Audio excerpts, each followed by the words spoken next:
Good afternoon, everyone. My name is Stacy Blakeley, and I'm the Chief Executive Officer of the Policy Circle.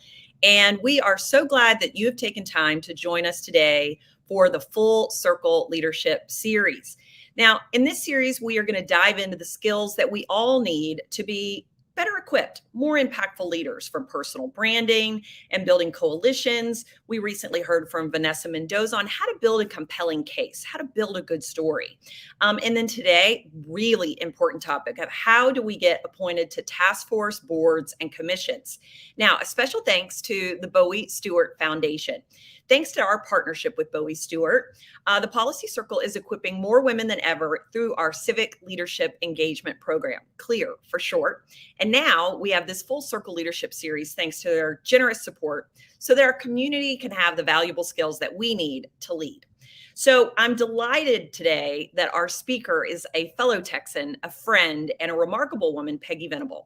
Peggy has over 35 years of experience in public policy and grassroots campaigns. She served as the Americans for Prosperity Texas Director for 10 years and created the Red Apple Project, well ahead of its time, advocating for school choice and transparency in public education.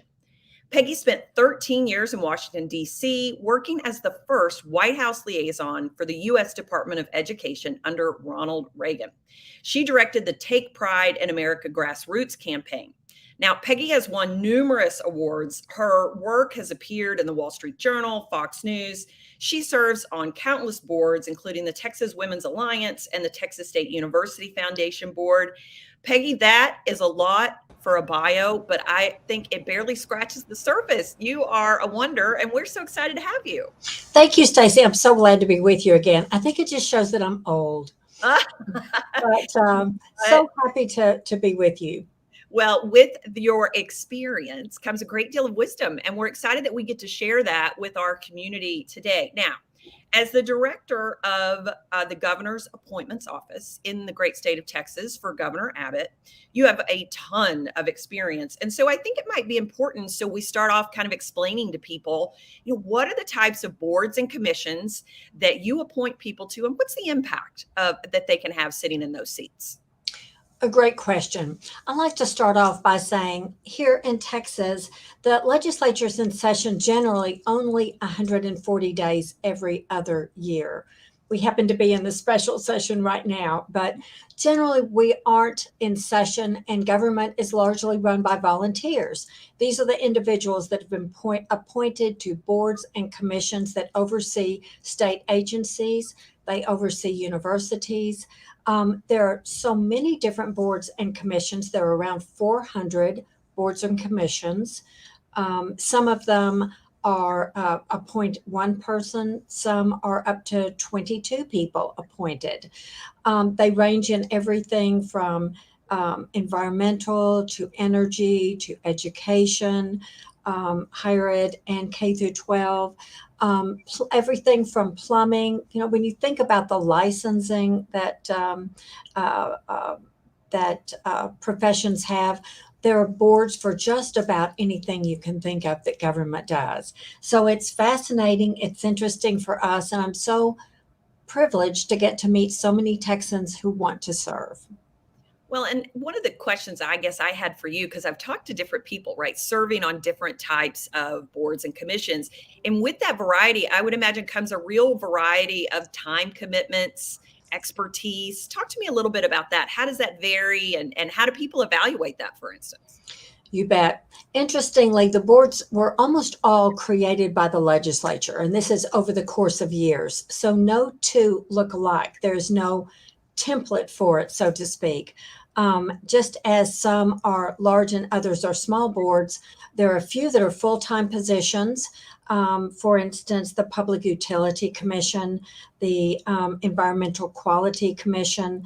There are a few that are full-time positions. Most of them are volunteer, and some meet quarterly, others meet monthly. There are a few that meet just once a year. So every board is different, and every time commitment different. So I think one example of this that we're really excited about is that we have one of our own members, Lori High, who participated in our civic leadership engagement roadmap and as part of that applied. Talk to me about Lori's story because I think that's so interesting. I think she applied for the Diabetes Council first of all, and then she ended up sitting in a very important seat. Can you kind of share that with us? You bet. Lori High was someone who actually came to me from recommendation of the policy circle. Thank you so much. A Texan and a former nurse, I think nurse practitioner. And she was thinking about a position within her field, but we actually have had need or were looking for someone who had medical experience. We have a doctor on this board, but we were looking for more medical experience on the Texas Department of Licensing and Regulation. That is an enormous department that licenses most all of the professions in Texas. And I asked Lori if she was willing to serve there. She was. And we're just delighted. She's done a great job. So sometimes people will come to us and ask for a position, and we actually find that we could use them somewhere else. And it may be even a bigger position. It may be a smaller one starting out. But if people have a servant's heart, really call saying they want to serve, or come visit us saying that they have some time that they're willing to give. We don't always find something immediately, but it's a great opportunity to be able to look for the right fit. And just ask people to be patient. We do try to manage people's expectations, so to speak, because we like to be pretty much caught up. So there aren't a lot of open positions at any given time. But these positions, you asked about the time commitment, many of them are 6-year terms. The governor knows life happens and doesn't expect if something comes up that you have to continue to serve all 6 years. Some people want to be reappointed after that. But some are 2 years, some 4, many are 6-year terms. All of them look different. And each candidate that steps forward brings something unique. And we always look forward to an opportunity to finding a place for people to serve. Well, and I think, Peggy, that's part of, I think, your gift, right? Is you sort of help look for that thread, right? Where you know this is going to be something that's going to be beneficial not only to the applicant, right? But it's going to be beneficial for the state of Texas because you have the right person sitting in the right seat. I was just cleaning out my office. I actually thought of you, and I found a little plaque that says, "Say yes when you can say yes." And I think that really applies here, doesn't it? Exactly. At a previous policy circle event, one of the speakers said that, and just encouraging women to say yes. I think we often, as women, have a hesitancy to sit back and think someone else may know more and could do a better job than I with that. The fact is, though, we volunteer in many ways for nonprofits, for fundraisers, for so many things. And I like to say, why not volunteer for government? Because it affects every one of us, our everyday lives. And it's easy to complain, but all people need to do is really roll up their sleeves and say, I'm willing to get involved, and let us help find a place where they can serve. Love that. Well, that's totally the Policy Circle DNA. And we have a record number of people signed up for this today, Peggy, because I think they want to do the work and they're really interested in serving. But sometimes it's either the intimidation factor, which we know is real. But the other is just not knowing where to start. So could you help us? And let's kind of maybe from point A to Z here. I'm interested. I want to get appointed to a board. What is the first step that I should take? Well, I will just share with you from my perspective, the first step is to go online and fill out an application. That gives us more information. We have a lot of people that may be calling our office and say, I want to serve. And it's just kind of like we're talking to them in a void, trying to get information from them that would help us. When the truth is, we have a simple 6-page application, and I will share with those of us, those of you that are joining us from other states, that other governors have the same process. But I also want to speak on behalf of any entity in government, cities, always have appointments that the mayor and city council members can make, often the county commissioners. So it really is government at every level has opportunities for people to weigh in and to help make a difference. But for us, it is first getting an application. And to us, I will share with you one other thing that I think people should keep in mind, that elected officials are elected having run on a platform. Our governor ran on a platform, and people across the state voted overwhelmingly for him to further those policies. If you do not agree with the governor or with wherever you are submitting an application, I think it's unrealistic to expect that you will get first choice to get appointed to something, because we're really looking for people who will help forward the mission that the governor has outlined in his when he campaigned and in his service, his office. So people generally, if they were to come to us and say, I don't support school choice, but I want to be on an education board, that wouldn't be where I would choose to put them, because the governor supports school choice. He also, though, will say, I really need views from other people on certain boards. So it doesn't mean that you have to have, first, let me say, you don't have to have contributed to him. I don't know who contributed to him. He does not want that to be a criteria for appointment. We do hope that and look to see, did people vote? We want them to vote. We don't know how you voted, but you have to participate. So have people, do you regularly vote? And then we might talk about the board and the goal or objective that the governor wants to meet. For instance, on the Texas Department of Licensing and Regulation, the governor realizes that professional licenses are the way so many people earn a living. And we want to make sure that if the license is taken away from someone, it's for good cause. It's not just because they failed to submit something on time and are a week late submitting it. So I think that it is certainly appropriate to talk about what that board does and how you feel about that. Again, it's the first thing is to throw your hat in the ring. Say, yes, I would like to participate. And chances are good. It may not be the first week or the first month. Chances are very good that we will find a place for you to serve. That's amazing. And I think you brought up some great questions that probably people were going to ask, right? Because I think there is some, in our mind, I have to have certain status, or I have to have a certain title or education or donation, right, to be considered. Right. And I love that you're telling us, right, really, there's such a broad range that there's more than likely going to be an opportunity there. I think that's really, really helpful, Peggy. And then when you're looking at background, because we're often encouraging women, to build out a really robust LinkedIn profile, for instance, right, and think about your own networks, right? How do you leverage those relationships? Any suggestions in terms of just relationship building or kind of boosting your credibility, so to speak, or your resume that sets you up for success in an appointment process? Absolutely. There's a fine line between getting too many people weighing in on your behalf and having someone who either know or respect or have knowledge of weighing in and saying, you should really talk to so-and-so about this, that, or the other position. So I would say people who send us maybe 20 letters of recommendation from people I don't know, that's nice. That's great. It doesn't mean you're going to be disqualified, but it also doesn't mean that you're going to be appointed any more quickly than someone who, let's say, is in our circle. And I know, or let me say, I don't act alone and I don't make appointments. I have a staff of appointment managers. We all manage different boards and commissions, but we all do so with the same process.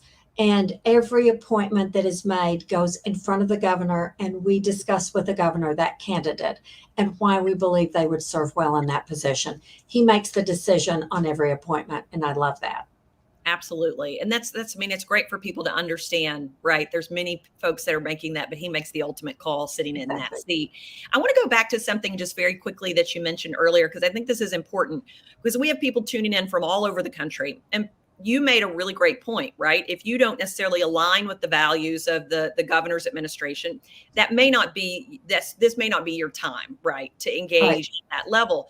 But then you can also, you were saying, I think this is a great point to reiterate, go down to the county and the city level, because more than likely that's where you're going to find opportunities to serve. So, I mean, I just think, I want to reiterate, take heart, right? Even if you're not sitting in a state right now where you think those statewide opportunities are available, you mentioned they should look at different levels, right? Absolutely. Even when I worked for Ronald Reagan and later for President Bush, there are also national boards and commissions.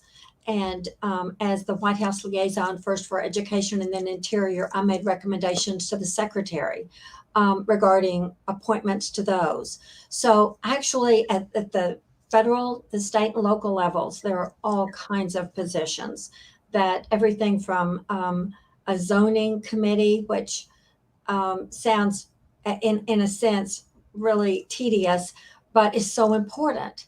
Every aspect of government that impacts our lives, there's somebody that's making decisions there. Why not be that person or be a part of that? Love that. And, Kim Borchers, that runs our CLEAR program, your friend, we had a conversation not too long ago about, it's one thing to throw your hat in the ring and then you get appointed.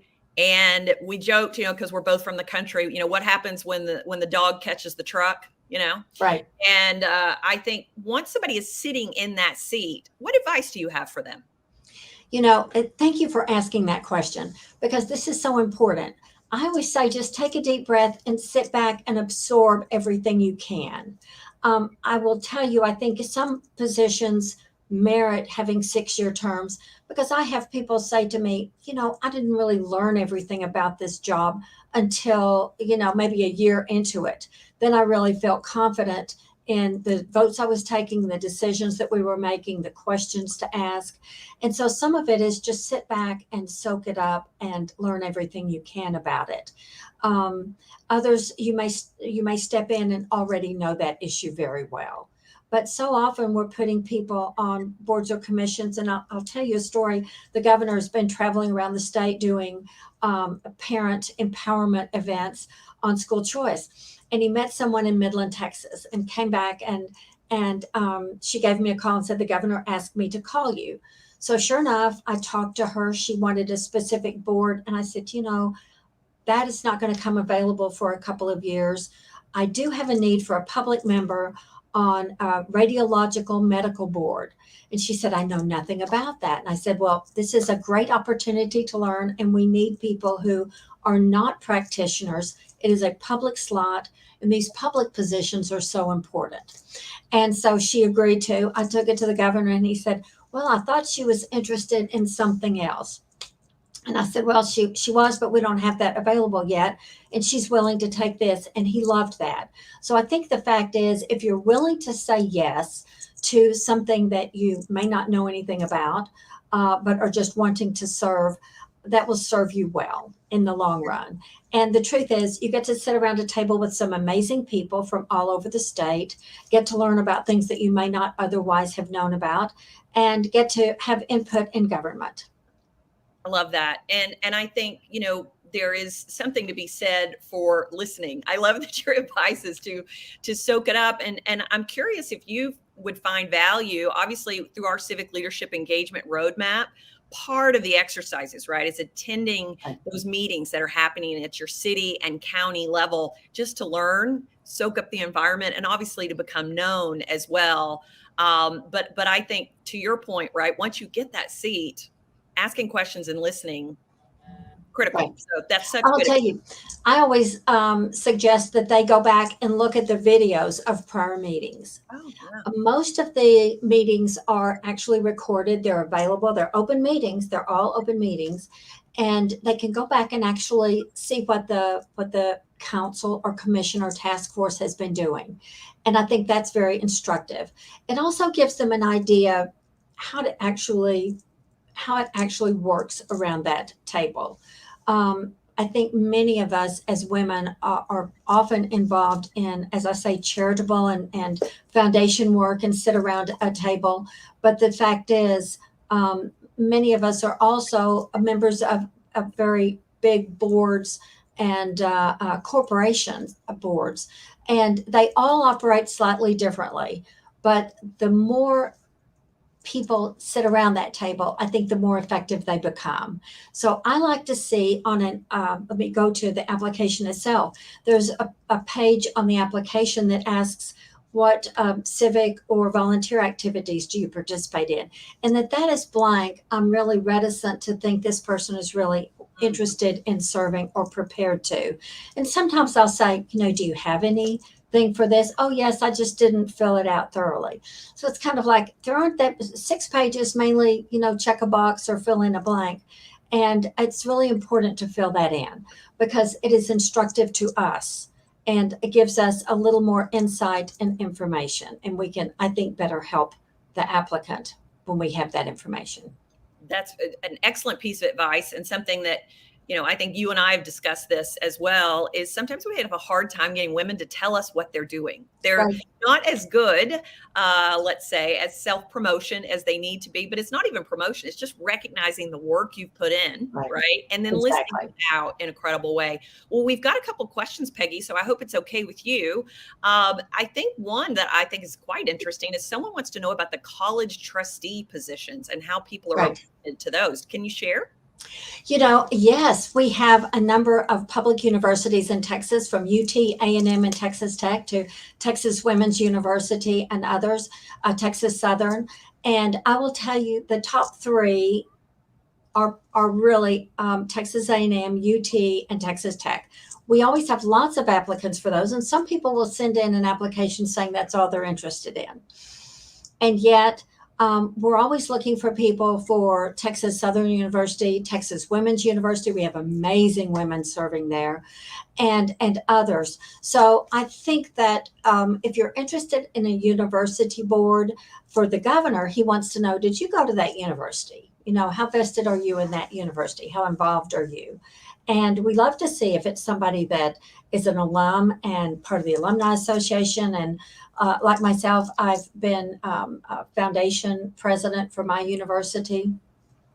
I think if you've done that, then clearly we'd love to talk to you about an appointment. I will say that there are only 9 members on those boards. There are 3 whose terms are up every other year, and sometimes the governor will reappoint. So it's a very narrow field. So I hope that people don't have their eyes set on that and only that.